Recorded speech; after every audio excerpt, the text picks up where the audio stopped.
भगवान श्री कृष्ण के भक्त जस्सू जी वृंदावन के नज़दीक ब्रजवासी गांव में रहते थे। यह संतों से बड़ा प्रेम करते थे। संतों के लिए यह अपने खेतों में अन्न की पैदावार करते थे। एक बार यह खेतों में हल चला रहे थे, तब थोड़ी देर विश्राम लेते हुए इन्होंने अपने बैलों को एक वृक्ष के नीचे बांध दिया। अब इन्हें तो नींद आ गई। तब ब्रजवासी के कुछ चोर इनके बैलों को चुरा कर ले गए। अब भगवान श्याम सुंदर को चिंता होने लगी, मेरा भक्त जब नींद से उठेगा तो उसे अपने बैल प्राप्त नहीं होंगे तो उसका मन उदास हो जाएगा। ऐसा सोचकर भगवान श्री कृष्ण ने अपनी दिव्य लीला से 2 अन्य बैल वहां प्रकट कर दिए।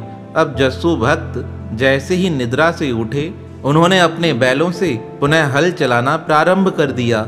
उन्हें तो पता ही नहीं चला यह बैल मेरे हैं या भगवान श्री कृष्ण ने दिव्य लीला से प्रकट किए हैं। कहते हैं इस प्रकार पूरा 1 वर्ष बीत गया। अब जिन चोरों ने भक्त जस्सू जी के बैलों को चोरी किया था, वह भक्त जस्सू के घर के नज़दीक से गुजर रहे थे। वह देखकर हैरान हो गए, जैसे बैल हमने चोरी किए थे वैसे ही अन्य बैल इनके पास कैसे आ गए। वह भागते हुए अपने घर गए। सोचने लगे हमारे घर के बैल इसके पास आ गए होंगे, पर वह घर जाकर देखकर हैरान हो गए, घर पर भी वह बैल बंधे हुए थे। पुनः भक्त जस्सू जी के आश्रम पर आए, फिर से वह बैल बंधे हुए थे। वह हैरान होने लगे, भक्त जस्सू के पास इतना धन तो है नहीं जो खेती में हल चलाने के लिए यह बैल को खरीद सकते हैं, पर यह बैल आए कहाँ से। तब वह रोते हुए भक्त जस्सू जी से कहने लगे, हमें एक राज की बात बताइए। हमने आपके बैल 1 वर्ष पूर्व चोरी कर लिए थे, फिर आपके पास यह बैल कहाँ से आ गए। तब भक्त जस्सू जी हंसते हुए कहने लगे, तुमने तो चोरी कर लिया, पर वह माखन चोर अपने भक्तों की रक्षा स्वतः करता है।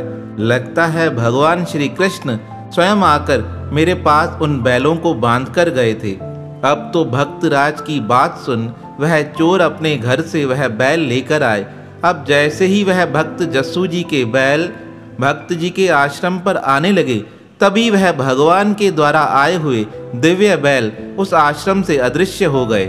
भक्तराज की ऐसी लीला देख वह चोर तो भक्तराज से क्षमा मांगते हुए कहने लगे, हमें क्षमा कीजिए, हमें अपना शिष्य बना लीजिए। तब भक्त जस्सू ने प्रसन्न हो उन चोरों को अपना शिष्य बना लिया। अब वह शिष्य कहने लगे, भगवान हमें आदेश दीजिए, हमें कौन सी सेवा करनी है।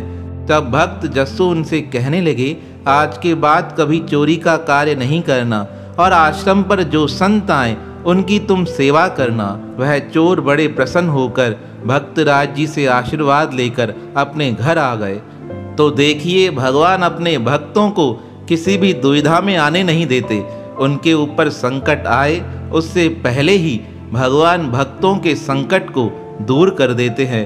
जिस प्रकार भक्त जस्सू अपने बैलों की चिंता करें उससे पहले ही भगवान ने अपनी दिव्य लीला से उनके पास बैल प्रकट कर दिए। तो ऐसे भक्त राज के पावन श्री चरणों में हमारा प्रणाम है।